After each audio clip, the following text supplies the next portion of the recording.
Hi everyone, I hope you're having a great day. Today, we're going to dive into a deeply emotional and powerful story about Diep, a young girl whose strength, determination, and unwavering love guide her through incredible challenges. From heartbreak to hope, and from fear to fierce resilience, this journey will take you through moments of pain, kindness, and a love that never gives up. If you enjoy this video, don't forget to hit that subscribe button so you won't miss any of our upcoming stories. The sun dipped low on the horizon, casting long golden shadows across the dusty, uneven road. That road had seen many things: travelers, storms, forgotten memories. But today, it bore silent witness to a girl sitting all alone. Diep. She was curled up tightly, knees drawn to her chest, her eyes swollen and red from crying. Her fingers trembled, wrapped around her thin frame as if she was trying to hold herself together, piece by piece. Everything she had carried with her, small gifts, personal belongings, mementos of love, was gone, stolen, snatched away in a moment of cruelty. And now, all she had left was the sting of hunger, the cold seeping through her clothes, and the echo of a heartbreak she hadn't asked for. She tried to stay silent, to bury her sobs deep inside, but they escaped anyway, soft and painful, blending into the stillness of the evening air. Then came the sound of footsteps, light, hesitant. A woman was walking down the road, middle-aged, plainly dressed, with kind eyes that somehow softened the air around her. She paused when she saw Diep, concern immediately washing over her face. She didn't ask many questions at first, just stood there for a beat, watching the fragile girl curled on the sidewalk. Then she stepped closer, her voice gentle, almost a whisper. "Sweetheart, why are you crying like this?" Diep looked up, startled. There was something about the woman's tone. It wasn't intrusive or pitying. It was motherly, safe. She wiped her tears and tried to speak, her voice shaky and low.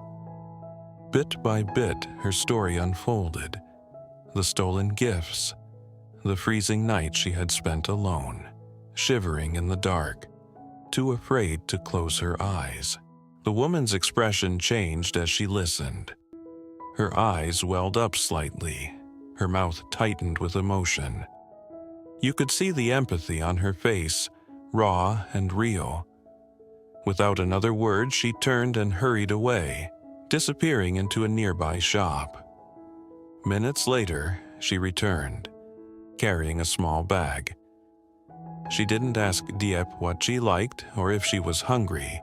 She just handed her a piece of warm bread and a carton of milk, her hands shaking slightly as she did. "Here," she said softly. "Eat something, dear. Please, you need your strength." Diep stared at the food, eyes brimming with new tears. Not from sadness this time, but from gratitude. No one had shown her this kind of kindness since everything fell apart. She took the bread, her voice barely audible. "Thank you. I can't thank you enough." The woman sat down beside her. They didn't talk much. There wasn't a need to. Diep ate slowly, each bite grounding her, reminding her that there was still some goodness in the world. Eventually, the woman spoke again. "Where are you headed?" "Tu Diep," Diep replied, her voice almost breaking. "That's where the people I love are. It's about 150 kilometers away." The woman's eyes widened slightly. "That's a long way, sweetheart. Let me help you get there. I know someone who could drive you." But Diep shook her head quickly, holding the bread to her chest like a shield. "No, you've already done too much. You fed me. You cared. I can't ask for more. I don't want to be a burden." The woman was quiet for a moment, just looking at her, as if she saw her own daughter or little sister reflected in this young girl's tired eyes. Then she reached out and gently held Diep's hand. "You're not a burden. You're a human being in pain. It's all it takes for someone to deserve help." But Diep had made up her mind. She couldn't explain it, not fully. Part of it was fear, yes, but more than anything it was her determination, her need to reclaim some piece of his independence, her strength. As she finished the last bite, the woman smiled faintly and reminded her, "Eat slowly next time, all right? Don't make yourself sick." They sat there in silence for another few minutes. There were no dramatic goodbyes, no speeches, just a deep understanding that something meaningful had passed between them. Then Diep stood up. She looked stronger somehow, still weary, still fragile, but something in her posture had changed. Her legs trembled as she took her first step, but she didn't falter. The woman watched her, unsure if she should try once more to stop her, to offer more. But she didn't. Sometimes the hardest thing is letting someone go, even when you know they still need help. Because in letting them go, you're also showing them you believe in their strength. The moon had begun to rise now, a pale silver disk hanging in the darkening sky.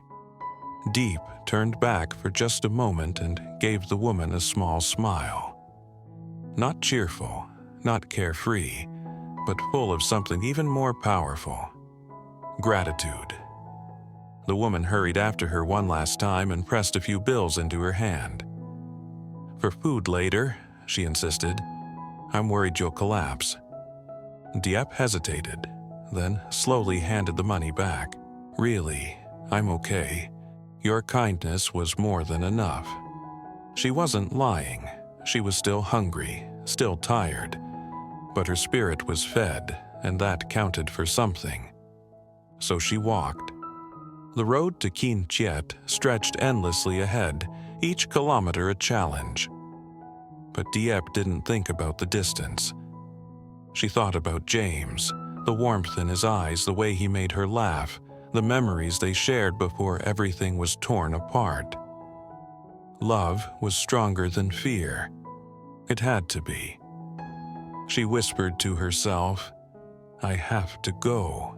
I have to make it back." And with that, she disappeared into the night. The woman stood there for a while longer, her heart aching, her thoughts tangled with hope and worry. Then, slowly, she turned and walked away, carrying with her the quiet comfort of knowing she had made a difference, however small, in the life of someone who desperately needed it. The night was dark, the road was long, and danger still lurked somewhere ahead. But Diep's heart was lit by something fierce. And that fire? That was going to take her all the way home. The forest was thick with shadows, even in the early morning light. Dew clung to the leaves, and every rustle of the underbrush stirred hope or dread in the hearts of those searching. Dogs barked sharply as they picked up traces of movement, their handlers trailing behind with tense urgency. Voices called out, echoing between the trees, and among them was James. His clothes were wrinkled and mud-stained, his boots heavy from hours of walking. But none of that mattered to him. Not the cold air that clung to his skin, not the scratch of branches against his arms, not even the fatigue that had sunk deep into his bones. His mind was consumed with one thing: finding Diep. He moved quickly through the dense forest, scanning every path, every corner, his heart hammering with a mix of hope and dread.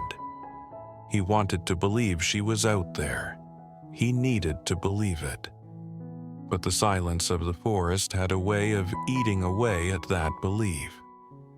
Eventually, he stopped near a large tree with gnarled roots stretching like old fingers across the ground. He sank to the forest floor, head in his hands, his breath heavy with exhaustion.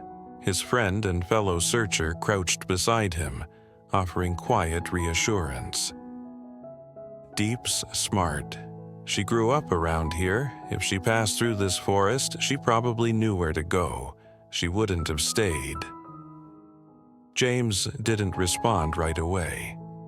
His eyes were on the distant treetops, but his thoughts were miles away.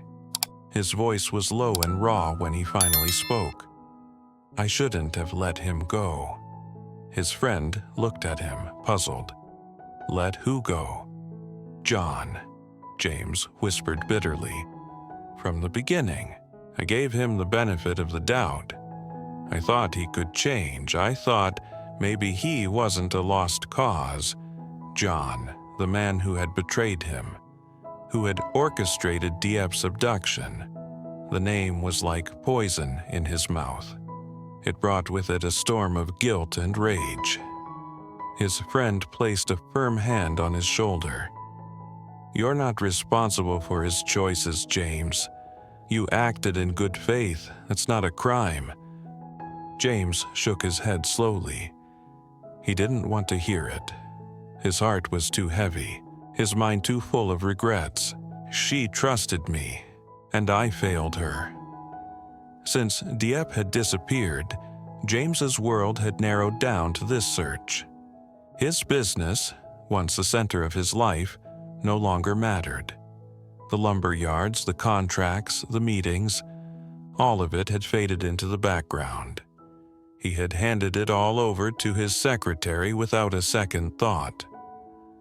There was no room in his heart for anything but her. He stared into the trees, willing her face to appear in the branches, in the fog, in the misty morning light. But there was nothing. Still, he couldn't let himself stop. Not now. Not when there was still even the faintest chance she was out there, waiting. The police had done everything they could. Teams had combed the area, followed every lead, but no one had found a sign, no clothes, no footprints. It was like she had vanished into thin air, but James refused to accept that. He couldn't. He wouldn't. Hope clung to him, even when reason told him to let go. A hope that flickered like a stubborn flame in the cold wind, refusing to die out. He stood slowly, as if gathering strength from the earth itself. "We keep looking," he said, his voice steady now, low but certain. His friend nodded, falling in beside him. They moved forward again, pushing deeper into the woods. Somewhere out there, beyond the hills, beyond the roads, Diep was walking too. Her steps were slow and unsteady, but purposeful. Every time her legs wanted to give out, she thought of James, of his smile, of the way he made her laugh, of the safety she felt just being near him, and she kept going. She hadn't eaten since the bread the woman gave her. Her stomach growled, her throat was dry, and every step sent a sharp jolt up her spine. But she didn't stop. She couldn't. The memory of her abduction still haunted her. Flashes of fear, the feeling of powerlessness, the cold walls, the voice of her captor. But stronger than that was the pull of love, a force that outshone everything else. James had once told her, "If you ever get lost, just follow your heart. I'll be waiting at the end." And so she did. The road to Tu Diep stretched before her, a blur of dusty paths and quiet towns. No one paid her much attention. A girl on foot, tired and dirty. Some looked at her with curiosity, others with pity, but no one stopped her. That was okay. She didn't need help. She needed to finish this journey on her own, not out of pride, but because every step forward meant something. It was her way of reclaiming her story, of saying, "I survived, I fought, I found my way back." Meanwhile, James continued searching. Even as the team began to slow, he noticed it. The hesitation, the unspoken doubts in the eyes of the others. But he didn't share those doubts. His love for Diep gave him a kind of tunnel vision. He believed she was alive, and that was enough. "I can feel her," he said quietly to himself. "She's still out there." They searched until the sun began to dip again. The day had come full circle. Light faded into twilight, and twilight into night. But Diep was still walking. As darkness fell once more, she found a place to rest. A small clearing near a road, shielded by a line of trees. She curled up beneath her jacket, cold but not afraid. She looked up at the sky, stars beginning to blink into view, and whispered softly, "I'm coming, James. I'm coming home."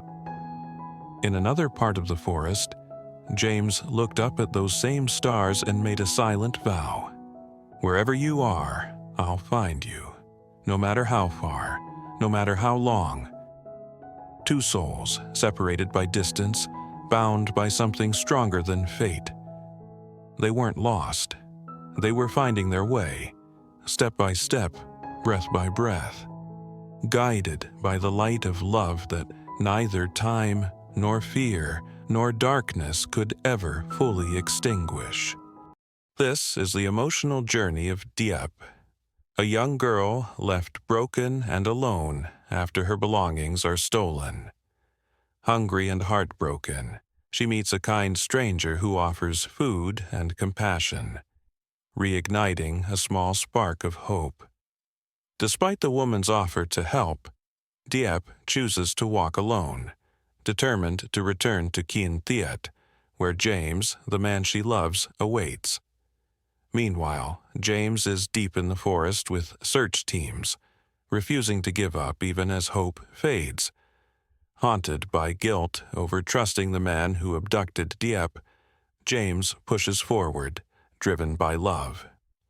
Though miles apart, both are guided by memories and the desire to reunite. Their paths are filled with pain and uncertainty, but their hearts remain connected.